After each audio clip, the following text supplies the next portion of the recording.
자, 그러면 이제 다음 챕터를 시작해 보겠습니다. 이번 챕터는 이제 여러분들이 좀 얘기 들으셨겠습니다만, 이제 다이나믹스라고 하는 그 움직임에 대한 부분들을 다뤄보도록 하겠습니다. 그래서 이번 챕터부터가 이제 로봇공학에서 실질적으로 좀 어려운 부분이 되겠고요. 지금까지는 이제 최대한 좀 간단한 내용들, 뭐 컨트롤도 좀 가볍게 가고, 뭐 기구학이나 이런 부분은 뭐 어려울 게 없기 때문에 쉽게들 오셨겠습니다만, 이제 본격적인 이제 다이나믹스 편으로 넘어가면서부터는 조금 난이도가 많이 좀 올라가게 됩니다. 지금까지는 재밌잖아요. 별거 없고 간단한 것들이라 문제가 안 됐습니다. 이제 본격적인 그 다이나믹스로 들어갈 텐데, 이 다이나믹스는 사실 되게 중요한 과목 중에 하나입니다. 그래서 여러분들이 그 역학이라고 하는 분야에서 보시게 되면 정력학이라고 불리는 스태틱스, 뭔가 고정되어 있는 것들이 뭐 생각보다 꽤 많이 있습니다. 여러분들 지금 앉아 있는 의자, 책상 이런 부분들도 다 가만히 내비두고 보시면 안 움직이잖아요, 그죠? 그다음에 이런 스타일의 것들 또 다른 게 뭐 예를 들면 교량, 다리들이죠. 이런 것들은 전부 다 댐. 뭐 동적으로 움직이는 요소들이 없기 때문에 그 스태틱스라고 불리는 정력학적인 관점에서 보는 거고요. 멈춰 있는 것들을 우리가 수식에서 뒤에서도 얘기 드리겠습니다만, 여러분들이 고등학교 때부터 알고 계시는 수식이 F는 MA라는 수식이겠고요. 그래서 가속도가 없기 때문에 이게 0이 됩니다. 그래서 F가 0이 되는 거. 그러면 어떨 때 내가 어떤 한 질점에 대해서 또는 여러 가지 분포 함수들에 대해서 힘 F가 0이 되는 것들, 딱 지금 여러분들이 생각해서 보시면 딱 누르고 있잖아요, 그죠? 양쪽에 누르는 힘이 똑같기 때문에 딱 멈춰 있습니다. 스태틱스입니다. 그런데 이제 방금 전에 얘기 드린 대로 이제 어느 쪽에서 밀거나 왼쪽 또는 오른쪽에서 미는 힘들이 세지게 되면은 가속도 A가 생기게 되고, 더는 이 부분이 0이 아니게 되겠습니다. 그리고 여러분들이 잘 알고 계시는 대로 로봇들이라고 하는 것들은 처음에 전원 안 넣고 그냥 고정해 있을 때는 이렇게 멈춰 있는데, 또는 우리가 제어를 걸어서 제어가 이 녀석의 시스템 다이나믹스를 원하는 지점에 가서 멈춰 있도록 이렇게 조정을 하죠. 누가 탁 치면 다시 가서 여기로 올라가려고 하는 거, 제어기가 걸려 있어서 그렇습니다. 그래서 움직이고 있을 때는 동력학적인 영향을 받죠. A가 0이 아니기 때문에. 그런데 얘가 멈춰 있거나 가속도가 없는 경우, 또는 질량이 없는 경우도 포함되겠죠. 여러분들이 예제에서 컨트롤 배우실 때 질량이 없는 경우를 얘기를 했으니까요. 얘네들이 이제 멈춰 있을 때는 정력학, 움직일 때는 동력학. 그리고 로봇의 경우에 멈춰 있는 것보다는 뭔가 이런 것들을 해야 되기 때문에, 로봇은 움직이기 때문에 동력학이 굉장히 중요합니다. 그리고 이 동력학은 제어에서 얘기하고 있는 시스템 동력학하고 그대로 또 연결이 되겠습니다. 그래서 많은 사람들이 물어봅니다. 시스템 동력학은 뭐고 동력학은 뭐예요? 라고 물어보는데, 동력학은 재질 자체, 모든 시스템들, 지금 보시면 던졌다가 받기를 하고 있는데, 이 녀석은 동적이죠. 지금 중력 때문에 자동으로 떨어지는데, 이런 녀석을 우리가 제어를 하려고 에러라고 하는 것들을 도입을 해서 뭔가 제어기를 달아놓게 되면, 원래 이 녀석이 가지고 있는 다이나믹스에다 플러스 뭔가 우리가 필터도 달고 PD 컨트롤도 달고 하다 보면 이 녀석이 또 다른 개가 되죠. 시스템 개가 된다고, 술 먹어도 개가 되고요. 그 다음에 그 제어를 해도 시스템이라고 불리는 특성을 갖게 되기 때문에, 뭐 일반적으로 우리가 갖고 있는 물체들은 전부 다, 또는 로봇들, 동력학적인 요소를 갖고 있고 동력학인데, 이게 제어기하고 결합이 되면 보통 일반적으로 시스템 동력학이라고 부릅니다. 그래서 물론 이제 제어가 되고 있는 시스템들, 여러분들도 마찬가지죠. 여러분들 몸 팔다리가 뭐 술을 먹으면 개가 되기 때문에 시스템이 여기서 개는 시스템이 아니라 진짜 개죠. 그러면은 팔다리가 제어가 안 될 수 있습니다만, 제어가 되고 있을 때에는 우리는 그걸 전부 다 시스템 동력학이라고 부를 수 있습니다. 그래서 어떤 목표를 가지고 움직이는 거라, 여기 날아다니는 곤충, 뭐 지렁이, 말미잘, 해삼, 멍게 전부 다 자아를 가지고서 움직이고 있잖아요. 외부 입력에 대해서 반응을 하는 제어기들을 가지고 있기 때문에 이 녀석들은 전부 다 시스템 동력학이라 부를 수 있겠고요. 이런 물체들은 그냥 제어를 하고 있지 않죠. 지금 얘 혼자만 가지고 따지면은 얘가 그냥 허공에서 이렇게 핑 하고 움직이고 있기 때문에 동력학적인 요소만 갖고 있습니다. 그래서 먼저 동력학적인 요소에 대해서 다뤄보고, 그리고 이미 제어는 여러분들이 조금이라도 배워보셨기 때문에 제어하고 관련된 속성들을 뒷부분에서 다시 다루도록 하겠습니다. 그래서 지금부터의 순서는 펜이 조금 안 좋네. 여러분들이 여태까지 배우신 것들을 조금 정리를 해보면 키네마틱스를 배웠고요. 키네마틱스는 역시 마찬가지로 움직임에 대한 것들을 다룹니다만 여기에는 매스가 없었습니다. 질량이 없었던 거고요. 여기까지 문제가 어렵지 않아요. 뭐 포워드, 인버스 다 했지만 별거 없고요. 그다음에 여러분들이 PD 컨트롤이라고 하는 컨셉을 아주 간단하게 이제 배우셨어요. 그리고는 얘가 개 시스템, 그리고 얘가 가지고 있는 이제 동력학적인 요소는 시스템 다이나믹스라고 부르고 있었고요. 자, 그러면 이제 다시 여러분들은 이 상태에서 다이나믹스, 뭔가 매스가 있는 녀석들, 허공에 날아다니는 것들, 어떻게 우리가 속도 계산하고 가속도 계산할까? 다이나믹스 계산하고요. 그 다음에는 이걸 토대로 해서 로봇 다이나믹스로 다시 이동을 합니다. 여러분들이 다이나믹스는 굉장히 간단하고 뭐 되게 쉬운 과목입니다, 사실은. 그래서 전에 역학으로도 하면은 관심들이 없으니까 열심히 안 할 뿐인데 내용 자체는 이게 훨씬 더 쉽죠. 그래서 이 다이나믹스가 끝나면 로봇 다이나믹스, 그리고 나서는 다시 이 로봇 다이나믹스를 에러하고 합쳐서 로봇을 위한 PD 컨트롤, 로봇 컨트롤을 다루도록 하겠습니다. 이게 이제 로봇공학에서 이번 학기 여러분들이 하시는 순서가 되겠고요. 이 순서대로 뭐 변화가 없습니다. 이거 뭐 해가 가던 이 부분은 사실 크게 변할 게 없어서 계속 똑같은 내용 위주로 흘러가겠습니다. 예제들만 조금씩 바꿔서 할 뿐이지 이 내용 전체는 변화가 없겠습니다. 자, 그래서 이제 이번 챕터에서 여러분들이 배우실 내용은 이제 로봇 다이나믹스고요. 오늘부터 어쨌든 이번 주 안에는 이 챕터를 어떻게든 끝을 내보도록 하겠습니다. 그래서 저희 집 애가 가르쳐줬는데 수업하기 싫으면 0.5배속으로 말을 빨리 한 다음에 0.5배속으로 늘려서 올리라고, 그러면 1시간만 수업해도 3시간도 되고 2시간도 될 수 있다고. 좋은 아이디어인데 한번 해봤는데 쉽지가 않습니다. 근데 어쨌든 오늘 이 다이나믹스는 조금 빠르게 진행을 하겠고요. 여러분들이 이 내용 전체를 다 쫓아온다라는 건 사실 한 주 수업을 가지고 어렵습니다. 그래서 이 부분들은 여러분들이 앞으로 다음 주에 배우시게 될 로봇 다이나믹스의 기초가 되는 부분들이고, 그래서 이 기초가 되는 내용들을 최대한 좀 빠르고 간결하게 한번 넘어가 보도록 하겠습니다. 자, 그래서 먼저 이 로봇 다이나믹스 쪽으로 들어가기 전에 먼저 이 다이나믹스가 무엇인지 조금씩 이제 다뤄보도록 하겠고요. 그래서 이 로봇 다이나믹스를 들어가면서 맨 처음에 휠에 대한 것들을 다뤄보겠습니다. 바퀴죠. 여러분들 잘 알고 계시는 것처럼 바퀴는 동글동글하게 생겼고 아주 옛날부터 잘 굴러가죠. 그래서 원신 뭐 바퀴 만들었고요. 누가 만들었는지 모르지만, 그리고 조그만 장난감 이런 것도 있어요. 근데 여러분들이 아마 갑자기 조그만 자동차를 가지고서 만들어서 그 테스트를 해보면 뭐 PWM 걸어주고 뭐 아니면 그냥 온오프 제어 해보시면 잘 굴러가는데, 이걸 갑자기 사이즈가 큰 옆에 보고 계시는 세그웨이와 같은 이런 시스템으로 변형을 시키면, 얘는 그냥 다이나믹스만 현재 갖고 있었는데 제어도 되고 있고, 뭐 시스템 다이나믹스 하에 이런 종류의 문제를 바꾼다. 뭐 제어라는 컨셉을 빼도 좋습니다. 이거 만들어서 동작시킬 때는 해보시면 어려움이 없어요. 이런 거 뭐 점심 먹고 시작하면 저녁 때 집에 가기 전에 끝나는 별거 아닌 것들이고요. 여기 뭐 마이크로 프로세서, IVR, 뭐 STM 뭘 집어넣고 또는 뭐 레즈베리 파이 올리더라도 이런 작업들은 뭐 하루면 끝나죠. 사실은 처음 여러분들은 익숙하지 않으니까 몇 달씩 걸리지만 이런 건 하루면 한 반나절이면 끝나는 작업들입니다. 그런데 이렇게 해서 움직여 보면 어렵지 않은데 큰 거를 만들어서 동작을 시켜보면 갑자기 여태까지 잊고 있었던 많은 문제들이 생깁니다. 이 이유는 뭐냐? 사이즈가 크면 다이나믹스라는 것들이 굉장히 잘 드러나기 시작을 합니다.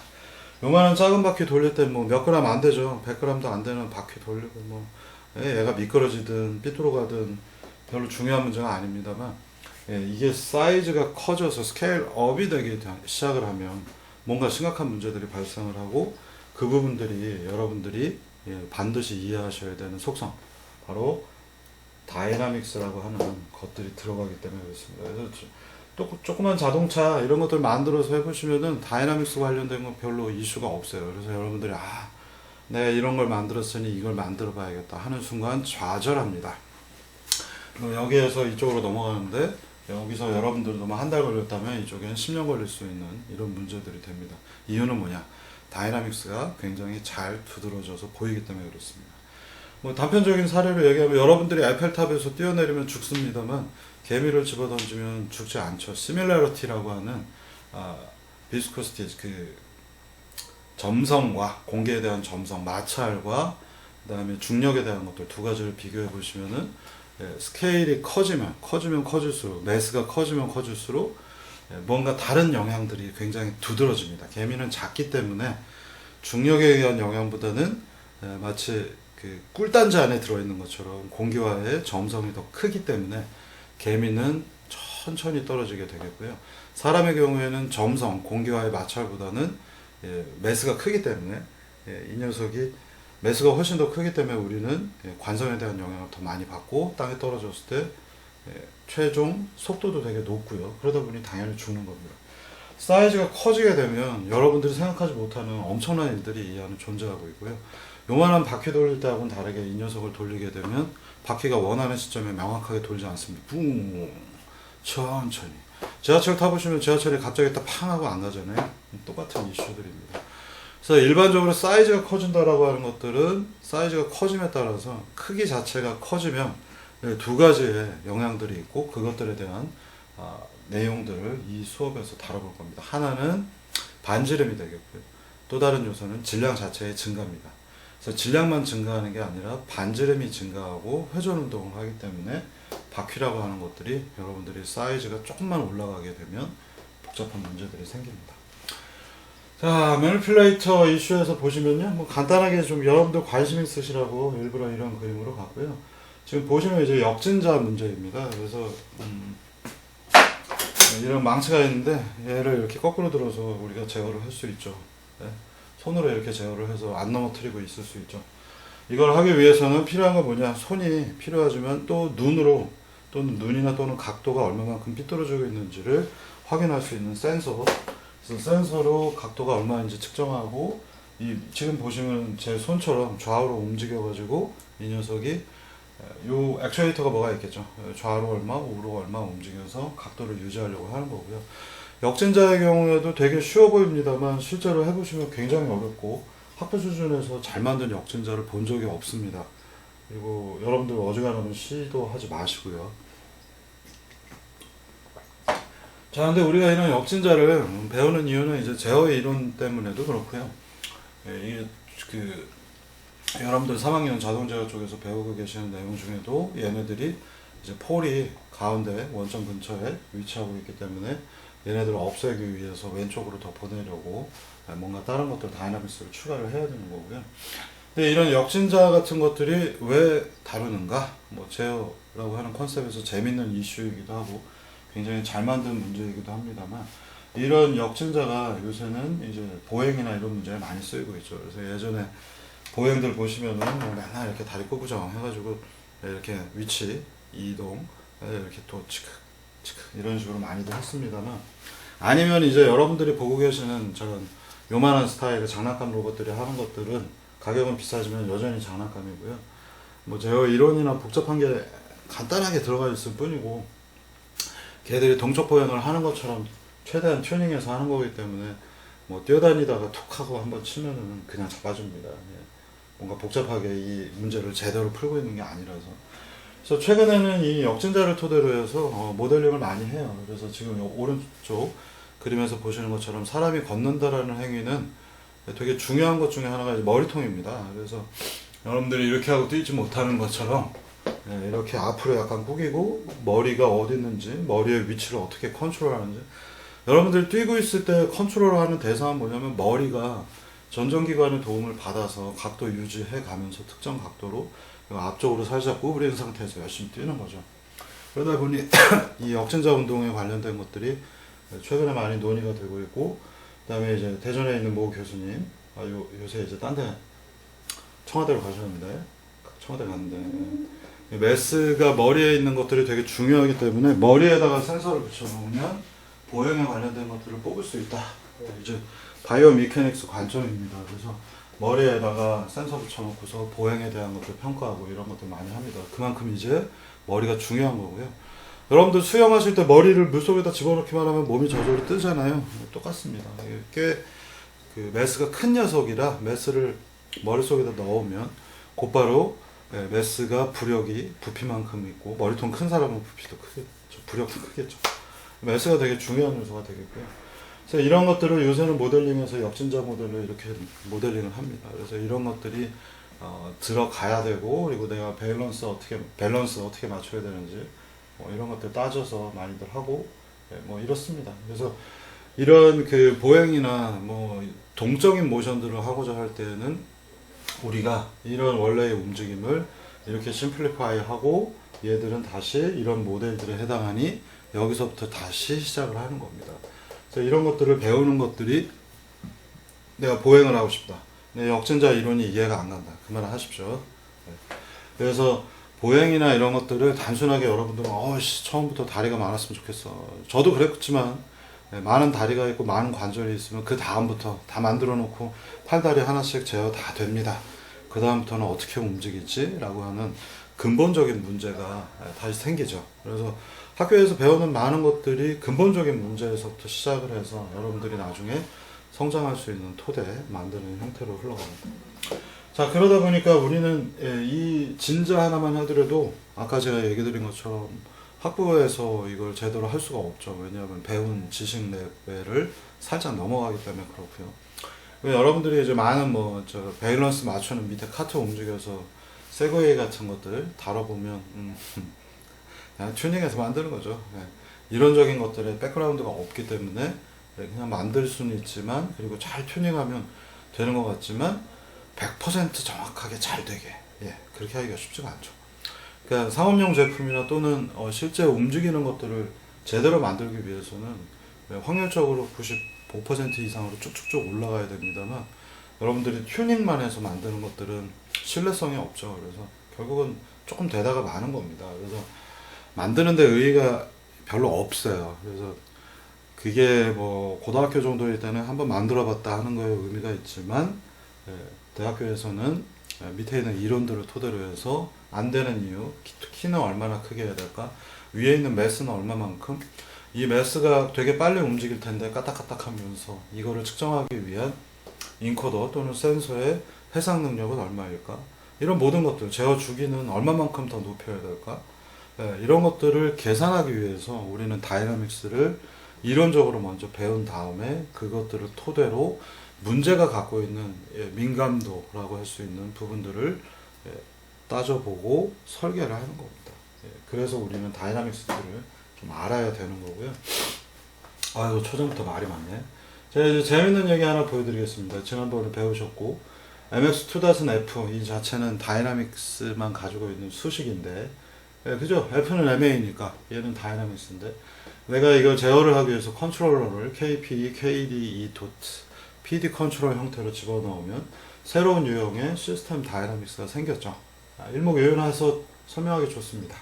그래서 로봇 다이나믹스, 로봇은 그 자체는 그냥 제어하기 이전에는 그냥 매스하고 매스가 있고 뭐 관절 있고 센서들이 있는 거였는데, 컨트롤러 달고 나서부터는 이러한, 여기는 지금 에러 다이나믹스 형태로 에러에 대한 2차식으로 제가 써놨습니다만, 무언가 시스템 다이나믹스화 되는 것들이죠. 여러분들이 별거 아닌 것 같은 문제들인데, 여전히 대한민국 회사들 중에서 이거를 하고 있는 업체를 제가 하나도 못 봐서, 대기업들도 잘 안, 대기업에 예전에 한 20년 전쯤에 했던 것 같습니다. 사례로서 보실까요? 역진자 문제는 아니고요. 여기 이제 스프링이 있기 때문에 매스가 좌우로 이렇게 움직이면 덜렁덜렁 하죠. 이제 제어 이론을 토대로 해서 얘를 제어를 다시 합니다. 움직이는 거 보시면은 기가 막히죠? 방금 전까지 달랑달랑 했었는데 전혀 문제가 이제 없습니다. 다시 한번 보시면 좋겠네요. 우리가 고급 기법이라는 것도 여러분들 산업 현장이나 여러분들이 제어하시면 이런 식으로 달랑달랑 흔들립니다. 그래서 뭔가 밑에 있는 것들은 완벽하게 제어를 했지만 이 끝단이 흔들리죠. 그러면 얘들을 다시 고급 이론들을 토대로 해서 절대 흔들리지 않게 잡습니다. 인풋 쉐이핑 필터라고 하는 기법이 여기서 쓰인 거고요. 인풋 쉐이핑 필터는 여러분들이 잘 알고 계시는 지금 이 문제는 여러분들이 되게 조심해서 판단을 하셔야 되는데 이거 뭐 제어하면 되는 거지. 제어해서 안 되는 문제라서 제가 얘기를 드린 거고요. 이 밑단에 좌우로 움직이는 것들은 현재 인코더 그리고 뭐 DC 또는 스텝 모터를 가지고 밑에 단이 완벽하게 제어가 되고 있어요. 여기는 에러가 없습니다. 아까 움직임 보시면요, 얘가 칙탁 칙탁 하면 이 밑에 단은 에러가 하나도 없는데 완벽하게 잘 수렴을 했는데 이 끝에 매달려 있는 이 스프링 효과 때문에 이 녀석에 메스가 있고 얘가 덜렁덜렁 하는 겁니다. 밑에 있는 것들은 페루프 제어를 통해서 완벽하게 잡았는데 위에 있는 것의 움직임은 센서가 없기 때문에 명확하게 잡을 길이 없는 거죠. 네? 되게 극단적인 사례입니다. 이런 예제들이 별거 아닐 것 같습니다만 여러분들이 2000년대 초, 90년대 말 이때 국내 굴지의 대기업들이 이 문제 어떻게 해결해야 되는데 하고서 대학들에다 들고 왔었습니다. 이거 우리가 예를 들면 대표적인 예는 그때 했던 예제에서도 보시면 텔레스코픽 핸들러라고 불리는 여러분들 이삿짐 날르는 사다리차 있죠. 사다리차를 제어를 해서 이렇게 올린 다음에 위에 가서 이렇게 탁 하고 여기다 이렇게 난간에다 놓잖아요. 이걸 제어를 하는데 덜렁덜렁 하는 겁니다. 밑에는 제어를 완벽하게 했는데 이 길이가 워낙 길다 보니까 덜렁덜렁 하죠. 이거 탈 수가 없죠. 네. 여기에 물체를 실을 수도 없고 이런 것들을 잡을 때 쓰는 게 바로 이런 식의 유형의 제어들이고 이 인풋 쉐이핑 필터는 되게 재밌는 그 역사적인 히스토리들을 갖고 있는데 실제로 이 고가 사다리차를 이렇게 움직여서 딱 놓는 순간 실제 현장에서는 요새는 안 그런데 20년 전에는 사람들이 이렇게 했습니다. 이렇게 찡 하면은 얘가 이제 누르면 찡 하고 움직이는데 이게 덜렁덜렁 하니까 마지막에 딱 찡 하다가 이분이 탁 하고 손을 반대쪽으로 해서 앞으로 다시 때려줍니다. 이게 이렇게 덜렁덜렁 하고 이렇게 덜렁덜렁 가다가 타닥 하면 탁 멈추는 겁니다. 뭔가 그럴듯하죠? 힌트가 좀 되죠? 얘가 슉 움직이다 딱 멈추는 순간 얘는 덜렁덜렁 흔들려요. 멈추기 때문에. 이걸 뭐 가속도 제어를 하든 뭘 하든 간에 얘들은 이 끝단에 가서 멈추면 그 순간에 가속도가 관성 때문에 흔들립니다. 그러면 멈추기 직전에 따당 하고 반대 방향, 역방향, 정방향으로 두 번의 펄스를 쏴주면은 얘가 탁 하고 이렇게 멈추는 거죠. 재밌죠? 네. 이건 이제 4학년 실험으로 제가 만들고 있는 중인데 올해는 코로나 때문에 걸렸고 내년에는 해야 될 거 아니에요. 자, 그래서 여러분들이 이런 경우에는 이 시스템이 메스도 있고 스프링이 있는 게 보이시죠? 여러분들 PD 컨트롤 할 때에도 P 컨트롤 때문에 스프링의 효과가 등장을 합니다만 실제로 내부적으로 이런 종류의 스프링 효과들을 갖고 있습니다. 그렇기 때문에 가지고 있는 스프링이 얼마의 진동수를 갖게 되는지, 오메가 n 제곱이 얼마가 되는지 이런 부분들을 데이터로부터 판단해서 뽑은 다음에 적절한 임펄스를 충격량이죠. 쉽게 말하면 땅땅 이런 것들.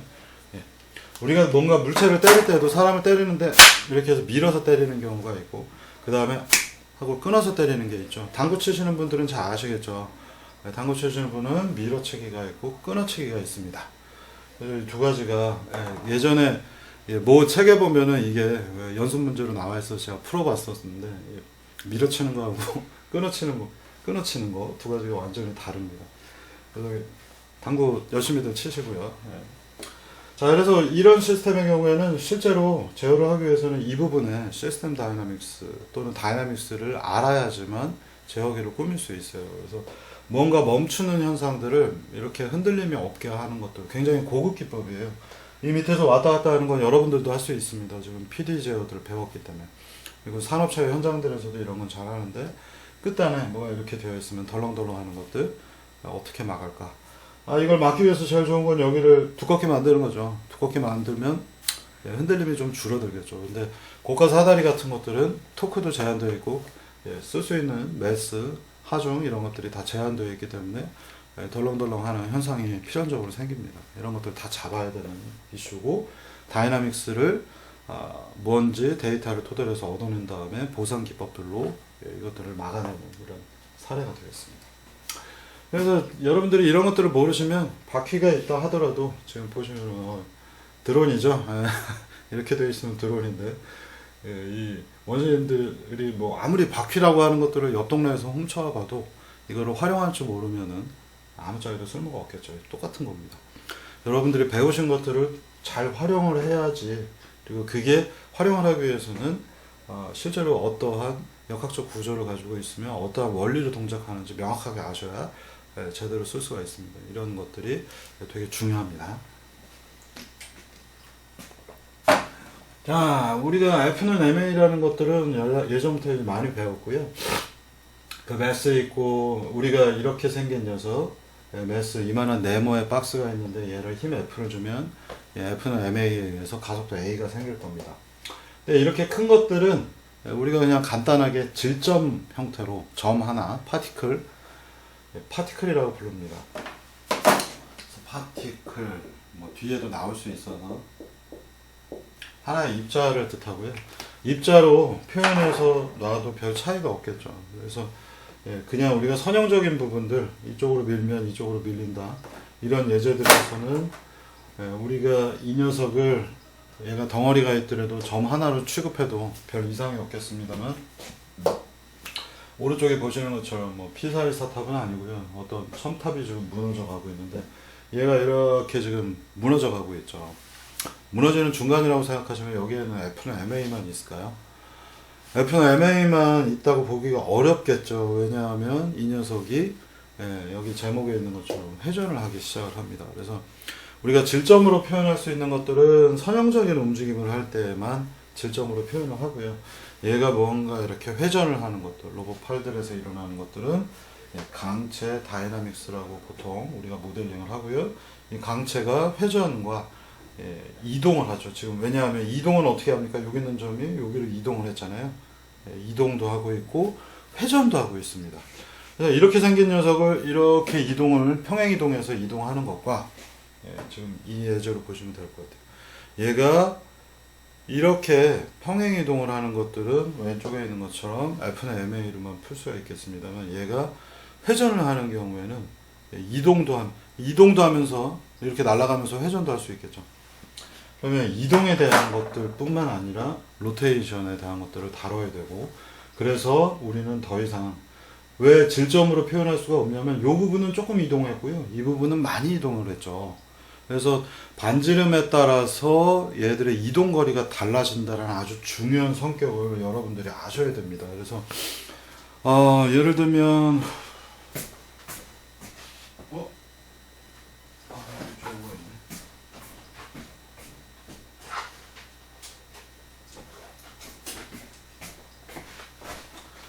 여러분들이 어떤 아주 간단한 여기 산발이가 하나가 있고요.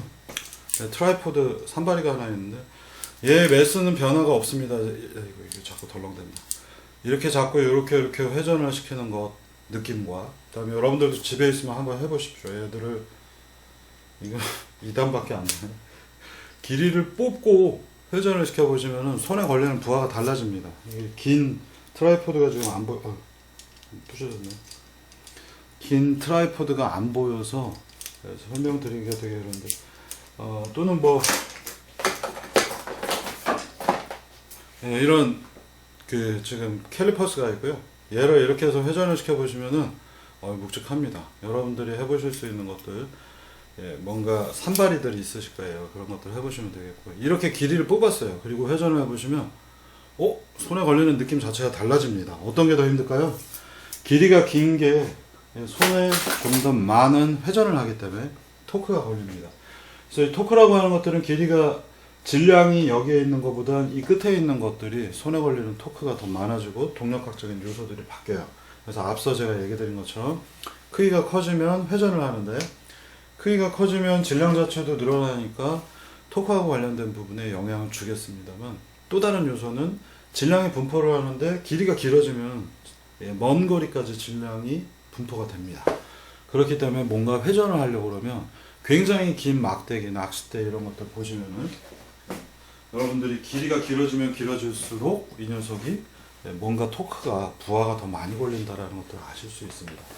그러다 보니 우리는 회전하고 관련된 거, 로봇은 전부 다 회전을 하는 것이고 질량을 갖고 있고 길이가 굉장히 길어지기 때문에 얘들에 관련된 다이나믹스를 여러분들이 이해하셔야 되겠고, 고등학교 때까지는 길이가 길던 짧든 여러분들은 다 이렇게 질점으로 이해를 하신 겁니다. 그러다 보니 이제 처음 배우는 컨셉이 되겠고요. 이 똑같은 물체이죠. 여러분들 잘 아실 텐데 똑같은 물체인데 매스가 똑같은데 이렇게 회전을 했을 때와, 이거 좋은 예제네, 이렇게 회전을 했을 때 어떤 게 편할까요? 이게 편하죠. 이때는 질량이 좀 더 먼 거리에 있기 때문에 그렇습니다. 아, 이거 아주 좋은 예제네. 내년에도 써먹어야겠네. 자, 그래서 우리는 이런 것들을 그 다이나믹스 쪽에서 원래 배우는 거고요. 뭐 예전에는 작년도에 배웠겠습니다만 여기서는 이제 더 이상 이런 내용을 안 배우고 곧바로 로봇 다이나믹스 쪽으로 가보도록 하겠습니다. 올해는 좀 실험적인 해로 다이나믹스 제대로 안 배우고서 로봇 다이나믹스를 들어가 보는 처음 해가 되겠어요. 그래서 이렇게 회전하는 요소가 들어가 있는 녀석은 F는 MA라는 수식도 씁니다만 이식과 함께 플러스 I 알파는 토크라고 하는 수식이 쓰입니다. 그래서 I는 무언가 질량과 반지름에 대한 요소가 되겠고, 알파는 각가속도가 되겠고, 얘는 바로 여러분들이 알고 계시는 토크가 되겠습니다. 토크 또는 모멘트입니다. 그래서 I가 커지면 커질수록 토크가 되게 많이 필요로 하는 겁니다. 그래서 F는 MA와 같이 F가 토크, M이 I, A가 알파와 같은 비례 관계를 갖게 되겠고요. 그래서 토크는 I는 뒤에서 배우시게 된 회전 관성 모멘트, 알파는 각 가속도가 되겠습니다. 그래서 이식과 이식 두 가지 식을 다 쓰는 것이 바로 회전하고 관련된 강체들, 물체를 어떻게 회전시키는가에 대한 동력학이 되겠습니다. 자, 그래서 우리는 리지드 바디 다이나믹스라고 하는 거는 F는 MA에다 I 알파는 토크라고 하는 두 가지 수식을 다 활용을 해보고요. 여기에 대해서 한번 다뤄보도록 하겠습니다. 자, 그러다 보니 이제 여러분들이 회전에 대한 것들을 처음 이제 배우시는 거고요. 회전할 때는 어떤 일이 벌어지는가, 이 부분을 조금 논의를 해보겠습니다. 조금 더 한 다음에 쉬었다가 하겠습니다. 30분밖에 안 돼서. 우리가 뭔가 여기에 회전 관성 모멘트, 아직 뭔지 모르겠지만 무언가 이런 녀석이 있고 얘네들을 각도 회전을 하고 있고요. 뭐 여러분들 다 아시는 겁니다. 그 호모지니어스 트랜스폼에서 각도 세타만큼 돌아간다, 이거 다 배우셨고, 근데 얘를 얼마만큼 돌아가는가, 방향은 다 오른손 법칙을 써서 이쪽 Z축을, 이게 G축 회전축이라고 하면 이렇게 도는 걸 플러스로 놓습니다. 이렇게 플러스, 얘를 미분을, 시간에 대해서 미분하면, 우리가 시간에 대해서 미분을 하면 세타를 미분해서 dt분의 d 세타라고 써주는데 너무 많은 이런 표현이 나오기 때문에 서로 이 세모 표시를 해놓으면 정의, 데피니션이 되겠고요. 여기에다 점을 찍어 놓으면 시간에 대해서 한 번 미분했다는 표현이 됩니다. 그래서 세타를 한 번 미분하면 오메가라고 하는 각 속도가 등장을 하고요. 앵귤러 벨로시티. 여기가 세타, 이게 앵귤러 벨로시티. 얘를 한 번 더 미분을 하면 어떻게 될까요? 한 번 더 미분을 하면, 여러분들 알고 계시는 것처럼 이제 두 번 미분을 한 걸, 세타를 두 번 미분을 한 거죠. dt제곱 세타. 얘는 정의를, 세타를 두 번 미분했다 해서 점을 두 개를 찍어줍니다. 그래서 얘가 정의가 각 가속도가 되겠습니다. 그래서 앵글을 세타, 앵귤러 벨로시티, 오메가 한 번 미분한 거, 앵귤러 액셀러레이션, 각 가속도, 알파라고 보통 불러줍니다. 자, 이 관계는 여러분들이 팅팅팅 이렇게 써놓을 수 있겠고요. 그래서 세타 투 닷, 여기는 한 번 도트가 하나 있기 때문에 세타 닷, 얘는 세타 투 닷 두 번 미분했죠. 얘네들의 관계는 여러분들이 익히 알고 계시는 X라고 하는 리니어 시스템에서 이렇게 왔다 갔다 하는 녀석들, X는 XT, 시간에 대한 함수를 표현하는 것과 똑같고요. 위치하고 똑같죠. 앵글은 위치에 해당하겠습니다. 그리고 얘를 미분하면 X 도트, V가 등장, 속도가 되겠는데 똑같은 관계이고, 그 다음에 두 번 미분한 거 가속도 되면 알파라고 표현이 되어 있죠. 얘는 각 가속도고 여기는 선형 가속도가 되겠습니다. 그래서 어려울 거 여기까지 없는 것 같습니다. 간단하게 여러분들 배우시면 되겠고, 자 그러면 도대체 이런 휠 다이나믹스, 바퀴의 다이나믹스가 되게 커진다고 했는데 이런 것들은 그러면 도대체 어떻게 풀어야 될까라고 하는 부분을 좀 배워보겠습니다. 여러분들이 이제 로봇은 사실상 보면 관절 아니면 바퀴죠. 많은 경우에 대부분 뭐 요새는 드론도 있어서 그런데 드론하고는 좀 달라서 많은 이 로봇들 계열 쪽에서 많이 애용되는 것들은 다들 바퀴가 있거나 아니면은 팔다리 관절들이 있는 경우입니다. 그래서 먼저 쉬운 바퀴 쪽 다이나믹스부터 배워보겠습니다. 그러면 어떤 바퀴가 있으면 축설계를 잘 해서 이게 지금 뭐 모터가 하나가 들어가 있고 이 모터에 배터리 그 다음에 뭐 인코더 이 부분 전자회로들 같이 들어가 있습니다. 그러면 이걸 제어를 해서 바퀴를 돌리는 거고요. 그럼 이 바퀴를 돌릴 때 어떤 일이 벌어지는지 I는 무엇이고 V는 무엇인지 한번 다뤄보도록 하겠습니다. 여기에도 마찬가지로 바퀴가 굴러가기 때문에 이제 더 이상 점이 아니잖아요. 점은 회전을 시켜도 점일 뿐이니까 점 가지고는 표현을 할 수 없는 것도 회전에 대한 부분들을 오늘 집중적으로 다뤄볼게요. 자, 이 문제를 보시면 이제 요걸 여기까지 한번 보시면은 내가 여기 있는 모터를 토크를 시계 방향이에요. 시계 방향으로 돌려서 토크를 이렇게 주려고 합니다. 그러면 얘가 이렇게 회전을 하겠죠. 그러면 그때 I는 무언가 이따가 얘기하고요. 그럼 요 끝단은 지금 땅을 여기를 짚고 있고 여기가 토크로 이렇게 돌아가기 때문에 이 문제는 마치 여기에 조인트가 있고 막대기가 이렇게 넘어가는 문제하고 똑같습니다. 여기서 여러분들이 정말 이런가? 라고 생각하셔야 되는 거는 회전축은 가운데 있지만 여기서부터 이렇게 도는 게 아니라 멈춰있는 부분, 요 부분이죠. 여기서부터 여기까지의 위치가 이렇게 회전을 하는 겁니다. 모든 바퀴가 돌 때는 순간적으로 이렇게 나옵니다. 그래서 반지름이 2배가 되는 것이고 나는 이때 이 지점의 속도 V하고 가속도를 알고 싶다. 뭐 이런 수식을 한번 풀어보겠습니다. 그래서 우리가 쓸 수식 중에 하나는 I알파는 토크이고요. 그 다음에 알파는 아까 얘기 드린 대로 세타2다. 각도에 대한 각 가속도가 되겠습니다. 자, 이런 것들을 뒤에서 제가 쭉 총정리해서 수식으로 한번 풀어볼 거고요. 이런 것들을 다루기 위해서 이제 필요한 몇 가지 기초 지식들을 또 얘기를 하겠습니다. 자, 여러분들이 이 문제에서 바퀴 아주 간단하게 이 부분의 V를 구하고 싶은데 이건 얼마지? 이걸 어떻게 구하지? 라는 데서부터 막히게 되겠고요. 그래서 이 V를 구하기 위해서는 회전에 대한 것들을 우리가 이제 처음으로 배워야 되겠고요. 자, V는 오메가 크로스 R이라고 하는 수식입니다. 여기 있는 X는 크로스 연산을 뜻합니다. 여러분들 공학수학 기초 같은 데서 배우시잖아요. 크로스 프로덕트. 여기 A, B 벡터 두 개가 있으면 A 크로스 B는 오른손 법칙을 써서 이렇게 올라가고 있죠. 이 녀석이 바로 A 크로스 B가 되겠습니다. 그래픽스 배우신 분들은 아주 말고 닳도록 노멀 벡터 구할 때, 법선 벡터, 노멀 벡터 구할 때 많이 다뤘고요. 여러분들이 잘 알고 계시는 그 노멀 벡터, 노멀은 노르망가 라고 하는 라틴어입니다. 그래서 목수가 쓰는 직각자, 목수가 딱 직각을 맞추기 위해서 하는 그 노르마라고 하는 거를 영어식 표현으로 바뀌어져 있는 거고요. 그래서 직각, 법선 벡터, 어떤 평면이 있을 때 그 평면에 노멀 벡터, 그러면 요게 한 점, 요게 한 점, 그 두 가지를 A 크로스 B라고 하는 연산을 하게 되면 법선 벡터가 나옵니다. 자세한 수식은 공학수학 기초 때 벡터 편에서 제가 다뤘고요. 여러분들 다시 한번 찾아보시면 되겠고 여기서도 제가 수식은 얘기를 하겠습니다. 자, 그래서 여기서 지금 얘기 드리려고 하는 주된 것 중에 하나는 뭐냐? V는 오메가 크로스 R이다. 오메가가 뭐였어요? 앞 페이지에서 보시면 오메가는 뭐였죠? 각가속도가 되겠습니다. 세타 각도에 대한 시간에 대한 각도의 변화량을 뜻하는 것이고요.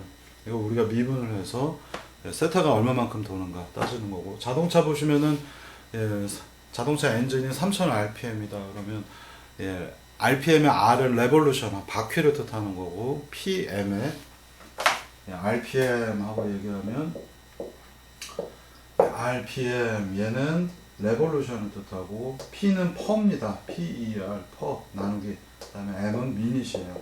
그래서 분당 회전수를 뜻합니다. 그러면 자동차 바퀴가 3000rpm이다 라고 하면 얘는 초당 몇 바퀴 도는 걸까요? 3000 레볼루션 per minute. 네, 이렇게 되어 있다면 우리는 이 수식을 이렇게 바꿀 수가 있겠죠. 여기다 곱하기 2를 해주고, 곱하기 1 하면 똑같잖아요. 1인데 그러면 1은 위아래가 똑같아야 되겠죠. 레볼루션, 원 레볼루션은 몇 레디안일까? 한 바퀴 360도니까 2파이가 되겠죠. 2파이 레디안이 되겠고요. 또 곱하기 1 해줍니다.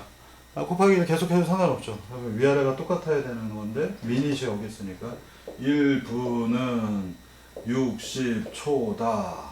이거 1이고 이거 계산하면 1이고 미닛 지우고 레디안은 그대로 있어야 되겠고요.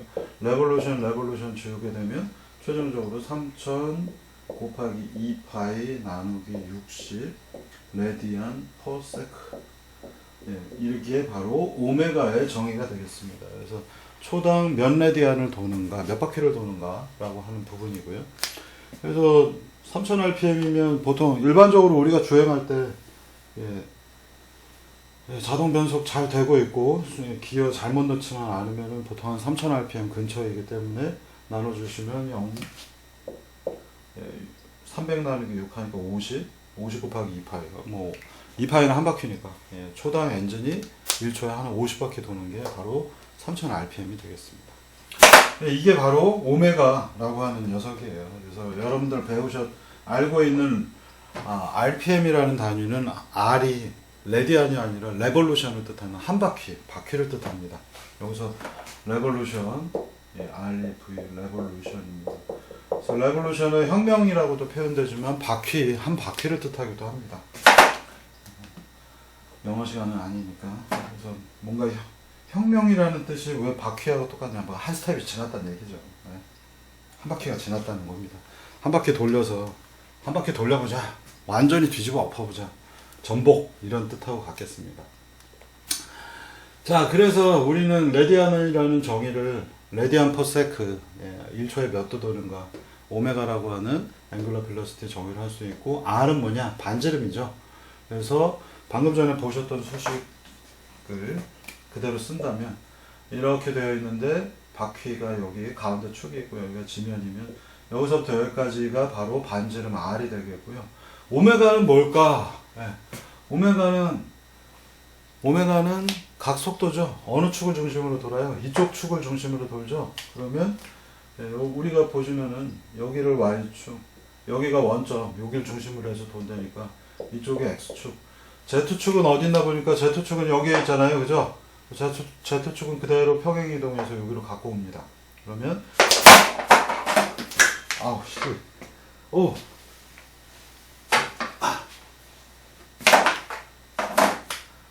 이게 X축, 그 다음에 이게 Y축, 그리고 원래 회전축은 여기 센터에 있지만 그대로 평행이동해서 여기에 Z축이라고 놓고요.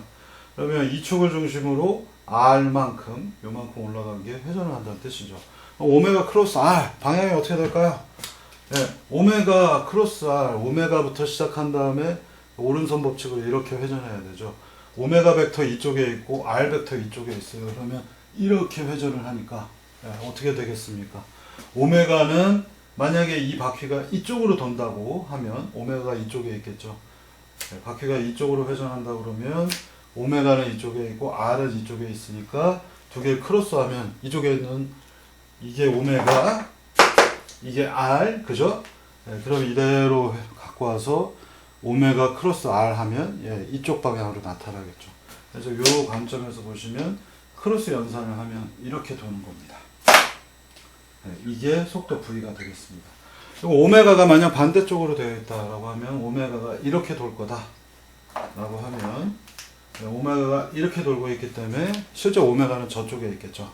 이렇게 돌아야 되니까 오른손 법칙이라 이쪽으로 돈다라는 건 오메가 축이 저쪽으로 향하고 있고 이렇게 향하고 있는 오메가와 R 이렇게 되어 있겠죠. 그림이. 그리고 오메가 크로스 R 하면 이렇게 회전을 하니까 이쪽 방향, 엄지손가락 방향이 V 방향이 되겠습니다. 이렇게 회전을 해서 V는 오메가 크로스 R이라고 하는 걸 토대로 해서 이쪽 방향으로 가는 속도 성분을 구할 수가 있어요. 이게 바로 크로스 프로덕트를 통해서 우리가 V를 구하는 방식이 되겠습니다. 자, 이거를 미분을 써서 더 나이스하게 표현을 하면 여러분들이 예전에 이제 역학 시간에 설명을 하면 여기서 다들 때려쳐서 자, 꼼꼼하게 여기서 설명을 안 하겠습니다만 R 방향으로 우리가 R 방향, 세타 방향이라고 하는 두 가지 또 다른 축을 써서 얘가 무언가 회전을 하는데 XY 축 공간 안에 이쪽에 R만큼의 이 부분에 무슨 점이 있다. 이 부분의 속도를 알고 싶다. 이 회전을 이렇게 한다. 라고 하면 회전하는 축 무언가 이 세타라는 부분 이쪽 방향, 레디얼 방향, 이 R 해서 두 새로운 좌표계 두 개를 잡으면 이렇게 수식이 나오고 얘를 미분을 하면 이와 같이 복잡한 수식이 나옵니다. 근데 이 부분에 대한 설명은 이번 이거 이제 여러분들이 이거를 너무 지긋지긋하게 어려워하기 때문에 설명 안 하고 넘어가도록 하겠습니다. 자, 크로스 연산을 하기 때문에 크로스 연산은 오메가 크로스 R을 하고 있죠. 크로스 연산은 IJK 3차원 공간 다 등장을 하고요. IJK 축에 대한 걸 써놓고 오메가를 먼저 씁니다. 오메가 X, 오메가 Y, 오메가 Z.